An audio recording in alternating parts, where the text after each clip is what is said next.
Did you notice something? The Israeli Prime Minister was wearing a white shirt today. Do you think there is symbolism there? What do you think the color white actually signifies? Let me give you a hint. This video released by the Israeli Defense Forces shows the Palestinians waving white flags as they head south from Gaza City. You can see white has many meanings. At a Western wedding, white signifies purity, innocence. In India, white often becomes a color of grief. You will see people wearing white at funerals. During wartime, white becomes a color of truce or surrender. Now, Netanyahu is not surrendering. Far from that. He knows the war is going to be a long-drawn one.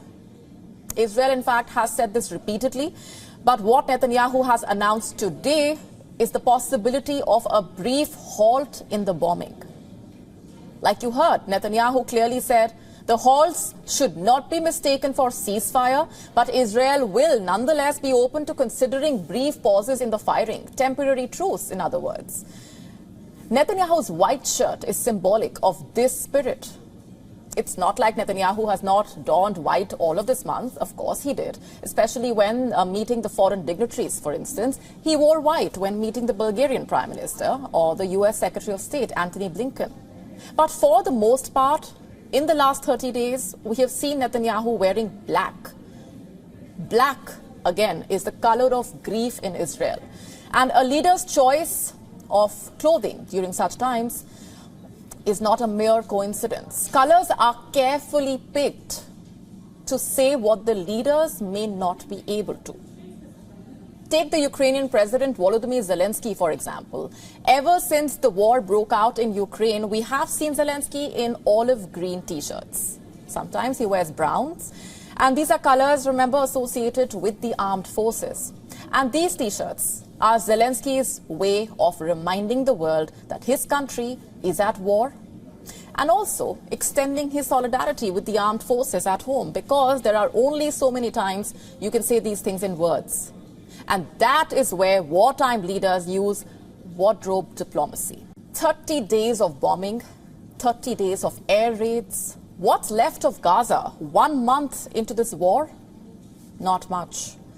Here are some satellite images. This is what Gaza looked like before the war started, and this is what the enclave looks like right now.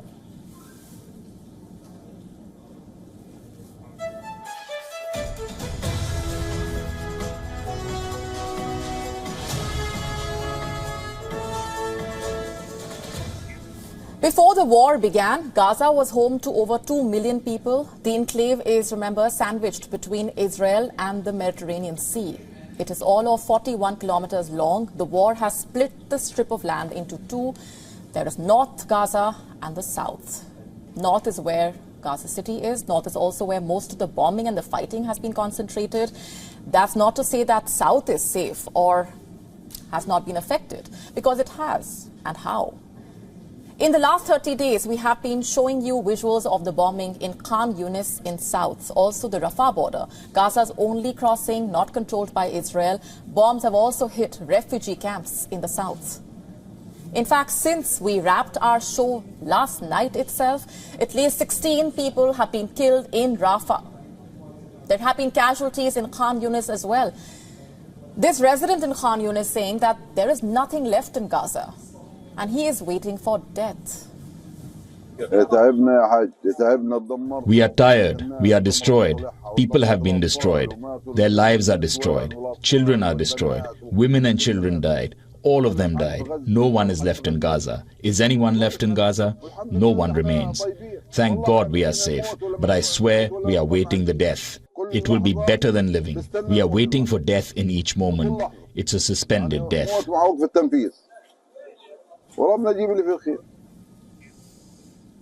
This is the queue for water in South Gaza. Thousands lining up here every day to get to a water hose and then fill up their canisters. This water canister is distributed to at least 4 families. Each canister is 2 to 3 liters. May God help us. And the situation in the north is worse, by the way. At least a quarter of the buildings in the north have either been destroyed or damaged, at least a quarter. Apart from homes, hospitals, schools, bakeries and other infrastructure also being hit. Among the most affected areas being Jabalia, Gaza's largest refugee camp. It has been bombed multiple times, in fact, and this is what it looks like a month into this war.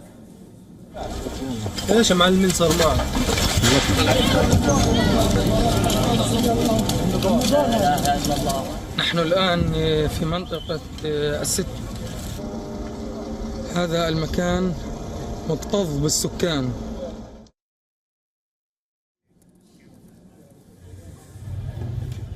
And this is Beit Hanun in northeastern Gaza. אבל הניצחון הזה כרוך לא רק במאמץ מלחמתי צבאי.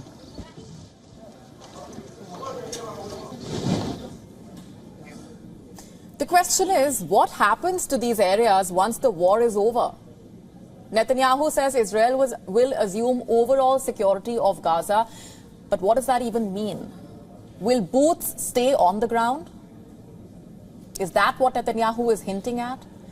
Over 10,000 people have died in Gaza in the last 30 days. The United Nations Secretary General Antonio Guterres has said that Gaza is becoming a graveyard for children. Gaza is becoming a graveyard for children.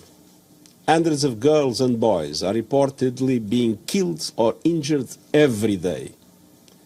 More journalists have reportedly been killed over a 4-week period than in any conflict in at least 3 decades.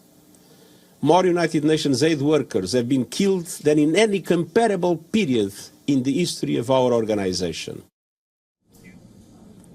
In fact, half of the housing units in Gaza have been at least partially destroyed.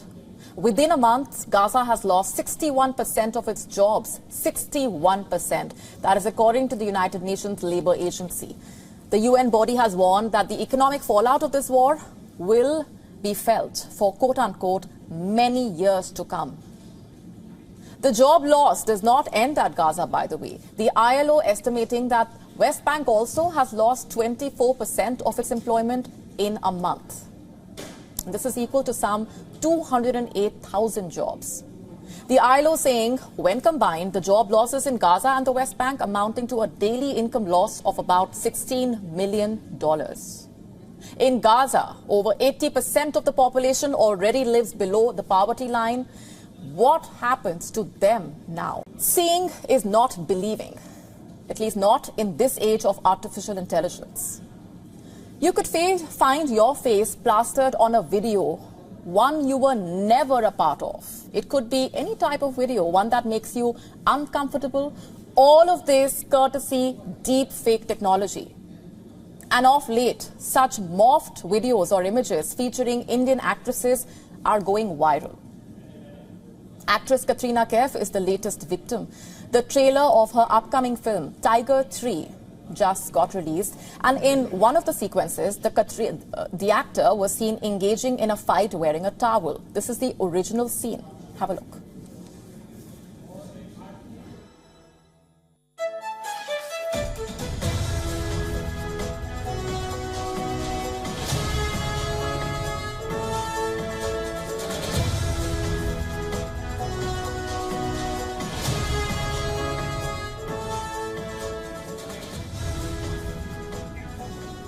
But soon, deepfake creators got to their dirty work, and this is what they created.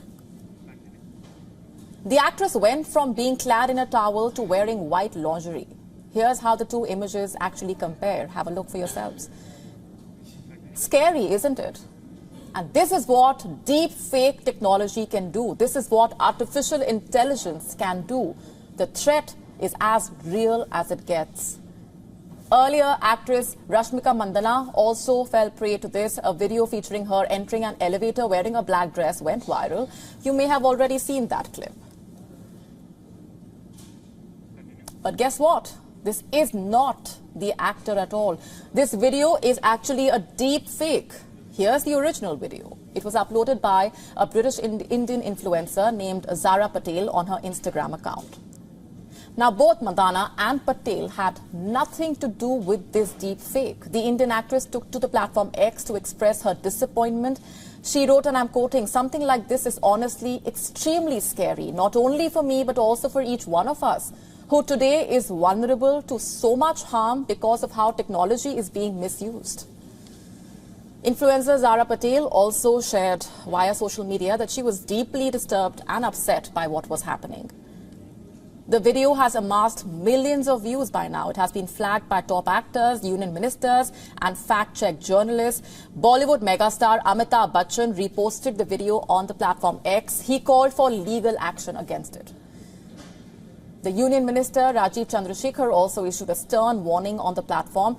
He tweeted that deepfakes are the latest and even more dangerous and damaging form of misinformation. The minister also reiterated the IT rules. Let me read them out for you now. Social media platforms are legally obligated to ensure no misinformation is posted by any user. And they also need to ensure that misinformation is removed in 36 hours once it has been reported. These are the laws, but they are actively being broken by the perpetrators. Using artificial intelligence, cyber criminals can actually generate or manipulate digital media howsoever they wish to. And the most concerning part here is this technology is only getting better. Deep fakes have been around for years now, but usually there are telling signs of the images and the videos being fake.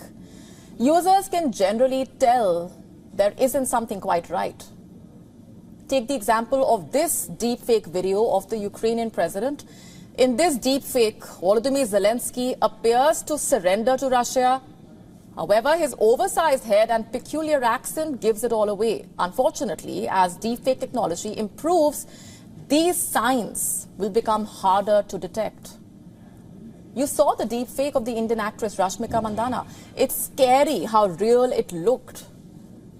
Social media users also noticed the same, and as artificial intelligence continues to evolve, it's only going to become more difficult to tell a fake video from a real one.